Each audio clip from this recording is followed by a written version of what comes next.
Olá, durante o programa de hoje vamos falar sobre um caso de coadministração pública municipal. Prefeitura comunitária, bairro e cidade. Esse é o tema de hoje do Enfoque.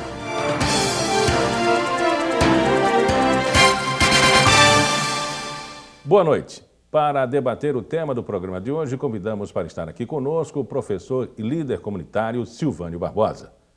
Uma prefeitura comunitária nasce e prospera dentro do princípio verdadeiramente comunitários. Neste bloco, vamos começar conhecendo a estrutura de funcionamento e os princípios que regem esse modelo de administração participativa de bairros e regiões de um município. Silvânio, qual é a experiência, tomada a partir do momento que o Benedito Bentes começa a ser construído e edificado estruturalmente, mas o seu funcionamento, o seu organismo de funcionamento necessitava de administradores? Assim nasce uma liderança comunitária? Olha, cumprimentar você, os seus telespectadores. Na verdade, a região do Benedito Bentes, desde 1986, quem conhece aquela área, nós tínhamos mais de 20 associações comunitárias, mas nenhuma funcionava em um prédio independente da casa do presidente, um espaço público que a população pudesse procurar, um espaço que pudesse, de fato, receber a população para poder eles reclamarem ou cobrar alguma coisa em relação ao bairro. Como é a estrutura de funcionamento de uma entidade como essa? Olha, nós hoje temos uma estrutura física, vamos começar falando assim, mas dentro da estrutura física tem que ter a estrutura legal. Ela foi criada em 1997, com base justamente na questão de prefeituras existentes no Rio de Janeiro e São Paulo. Só que as prefeituras de São Paulo e Rio de Janeiro são as subprefeituras nomeadas e criadas pela Câmara Municipal de cada cidade. E o prefeito, no caso lá, ele é remunerado, ele é nomeado pelo prefeito. Nós aqui não poderíamos fazer a exemplo de São Paulo e Rio de Janeiro. Tínhamos que ter uma estrutura onde a prefeitura comunitária seria um espaço aberto à população, com um ambiente que pudesse ter atrativos, que pudesse chamar a população para ir até ela. E o primeiro desafio nosso foi ir até o governo na época, 1997, era Mano, o governo estava naquele momento, e aí nós pedimos um prédio, era ele Suruagi, um prédio que era o antigo Banco Produban, para que a gente pudesse, através de um comodato, funcionar como prefeitura comunitária. O segundo passo foi, dentro da prefeitura comunitária, criar ações que possibilitassem buscar o povo até ela. Aí fomos ao secretário de Segurança Pública da época, João Mendes, que era o secretário de Defesa Social na época, e através de uma portaria criamos o PI 105, que é o posto de identificação. Depois o então, hoje já falecido, vice-governador, Geraldo Sampaio, nos fez uma visita e criamos uma biblioteca comunitária na prefeitura comunitária. Depois, já o então governador, na época, Ronaldo Lessa, nós criamos o programa do leite no Benedito Bentes. Depois, então, a gente já passou a ter a sede da prefeitura, já passamos a ter a biblioteca comunitária, o programa de emissão de identidade, o programa do leite. Depois nós fomos buscar uma parceira na OAB e criamos uma advocacia popular, para atender 2 vezes por semana a população. E a partir daí nós fomos ao SEST e Senarte, buscamos parceiros para fazer cursos a cada 6 meses de impressor, aqueles que pegavam a camisa branca, colocava na tela e começava a fazer serigrafia para a comunidade. Depois fomos ao Senar, ao SESC, buscar parceiros. Aí criamos o projeto Ande Limpo Cidadão, de 3 em 3 meses, era 20 cabeleireiros, e aí fazia uma verdadeira limpeza na cabeça das pessoas, cortando cabelo, fazendo escovinha, e uma série de outras atividades. Depois São estruturas prestadoras de serviço. Prestadora de serviço. Agora, o funcionamento, o organograma, tem um prefeito? Aí a função, no caso, o organograma administrativo da prefeitura, a equipe, primeiro que tinha que ter uma eleição provisória. E aí, em 97, no mês de março, dia 4 de 97, juntamos comerciantes, igrejas, escolas, e se definiu uma comissão para dar andamento à eleição direta para prefeito comunitário. E que naquele período de aproximadamente 3 meses, uma comissão seria eleito o prefeito provisório. E eu fui eleito prefeito provisório para passar a princípio 6 meses, mas se eu quisesse ser candidato para 4 anos de governo, se ganhasse, eu teria que renunciar com 3 meses. E assim fiz. Ganhei prefeito provisório, passei 3 meses, me afastei e em 31 de agosto de 97 eu fui eleito com 75% dos votos diretos para um mandato de 4 anos. Quem vota? Todo cidadão, naquela época era todo cidadão acima de 16 anos, que era feito um cadastro por rua no bairro Benedito Bentes e elegia o prefeito e o vice.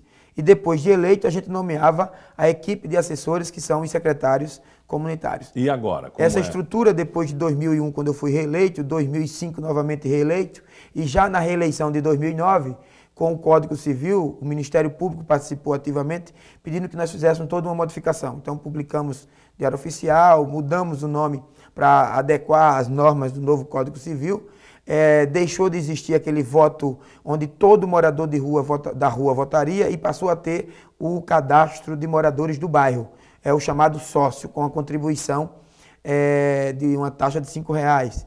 E essa relação foi encaminhada ao Ministério Público, acompanhada pela FAMECAL, e mudou também a estrutura no organograma. Seria eleito o prefeito, o vice-prefeito, um diretor-geral, que substituiria tanto o prefeito como o vice, seria um segundo vice-prefeito, o tesoureiro-geral e o administrativo, né? E um grupo de 3 que seriam o Conselho Fiscal. Qual Esses é todos são eleitos. O corpo votante? Quantas pessoas hoje na nós associação? temos em torno de quase 500 moradores sócios, nós temos aí uma inadimplência.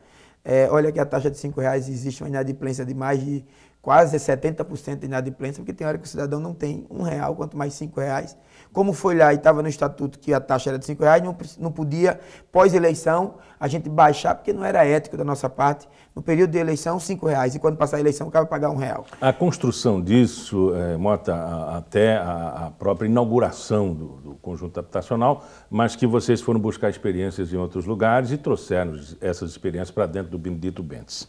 Você imaginou que hoje o funcionamento seria assim, de tamanha importância, haja vista o volume de serviços prestados? Na verdade, quando a gente criou para ser do Benedito Bentes 1, né, que já por si só já era uma população de aproximadamente 40 mil habitantes, só o Benedito Bentes 1. Mas aí a gente teve tivemos muitas oposições, tivemos assim, a própria Prefeitura de Maceió não reconhecia a gente enquanto instituição, enquanto entidade de defesa da comunidade. Nós passamos a sofrer esses obstáculos, essas barreiras que o próprio poder público começou a entender que a Prefeitura Comunitária de Benedito Bentes seria uma prefeitura comunitária que estaria batendo de frente com eles. Então, um outro desafio era mostrar que não era esse o desafio da criação da Prefeitura Comunitária. O outro ponto básico era que as pessoas que tinham associação passaram a nos ver como opositores deles também, porque a gente tinha um espaço físico e tinha uma equipe. E o outro desafio nosso era mostrar à população que nós tínhamos que funcionar como uma empresa, com horário para abrir, com horário para fechar, de segunda a sexta-feira. É como se fosse a nossa casa, mas que estivesse aberta ao público, para que a gente pudesse ter um atrativo, né, para conferir à população do que existia de benefício para ele. E isso nós estamos fazendo com ações grandes, né, onde a Prefeitura Comunitária, de fato, tinha que conquistar o apoio da população, tinha que conquistar o apoio dos órgãos públicos, mas tinha que fazer o papel dela, defender, né, o cidadão. Que esse é, na verdade, o grande princípio que norteia a Prefeitura Comunitária, representar a população do bairro, cobrar, né, direitos que são violados pelos órgãos públicos. E o grande problema talvez seja administrar tudo isso, os interesses e também os serviços, porque ao reclamar, as autoridades podem criar um problema com a associação e não atender por conta até da oposição, da forma opositora. E, por outro lado, se aliado, tem os serviços. Nós tivemos que trabalhar essa questão também. Tínhamos que ter uma certa independência. Na verdade, os líderes comunitários de Alagoas da época, hoje tem modificado um pouco, sempre foram pessoas atreladas a políticos, com aquela imagem de cabos eleitorais. Eu tinha que desvincular essa imagem. Eu não podia ligar a Prefeitura Comunitária a nenhum grupo político para que a gente não tivesse aquela imposição deles dentro da nossa comunidade. Então, tem essa vertente também, mas nós aos poucos fomos quebrando com um ar de autonomia, de independência, de fazer com que eles nos respeitassem. Qual é a melhor experiência, a independência ou a ligação? Olha, para a gente a melhor autonomia é totalmente a independência. Você ser independente, você tem um prazer de poder dizer, eu posso conquistar isso, eu vou conquistar isso, e eles até passam a te respeitar melhor. Mas em algum momento não se torna um aliado também, no momento em que é atendido? Em muitos momentos, mas mesmo momento quando a gente está sendo aliado, que a gente percebe que o chefe do executivo ou o secretário Y da secretaria X, né, quer impor, a gente começa a dar uma recuada e dizer, opa, peraí, eu não sou teu funcionário não, eu não estou ligado a tu não, estou ligado à minha comunidade. Então isso às vezes a gente é preciso levantar um pouquinho mais a moral e dizer, olha, eu represento a comunidade. Em algum momento a comunidade teve que retrair-se disso ou se impor a isso? Em vários momentos. Nós tivemos momentos que tivemos que dar uma recuada, né, para poder a gente repensar a filosofia de prefeitura comunitária, e esse momento foi justamente o momento que a gente pensou em vamos ampliar, porque a gente sozinho está levando muita porrada. Então a gente pensou em ampliar e a gente partiu para outras regiões de Maceió que não tem a mesma, vamos dizer assim, visibilidade que tem a do Benedito Bentes ao longo desses quase 14 anos de existência. Essa incompreensão política tem também incompreensão popular, as pessoas não entenderam o papel de vocês? Tem os dois lados, Miguel. Nós temos tanto pessoas que não compreenderam, mas temos também pessoas que compreenderam, que ajudam, que são parceiros, que colaboram, e isso vale muito mais. Em que momento você se sentiu assim, o povo não apoia esse tipo de situação? No momento foi justamente quando a gente iniciou o processo, no finalzinho de 1997. Foi a partir daquele momento em que os órgãos públicos da Prefeitura de Maceió começaram a dizer, olha, a Prefeitura Comunitária não existe. A partir daquele momento a gente sentiu, poxa, será que todo o nosso trabalho vai por água abaixo? Aí a gente teve que repensar outras formas de conquistar tanto esses representantes dos órgãos públicos, como também aqueles da sociedade civil que começaram a dizer, não, a prefeitura comunitária não existe. E a gente passou a mostrar a eles que existia, fazendo uma coisa que nunca existia, reuniões com a comunidade, indo para a base, indo para o problema. E eu me lembro muito bem, a estação elevatória de esgoto do Benedito Bentes. Eram 10 anos com aquele sistema de esgoto paralisado. Então a gente tinha que mostrar à população a importância da prefeitura comunitária, defendendo eles e se reunindo com eles em relação a um problema grave de saúde pública. Vamos a um breve intervalo. Na volta, retornamos à discussão do enfoque desta semana. Prefeitura Comunitária, bairro, cidade. Até já.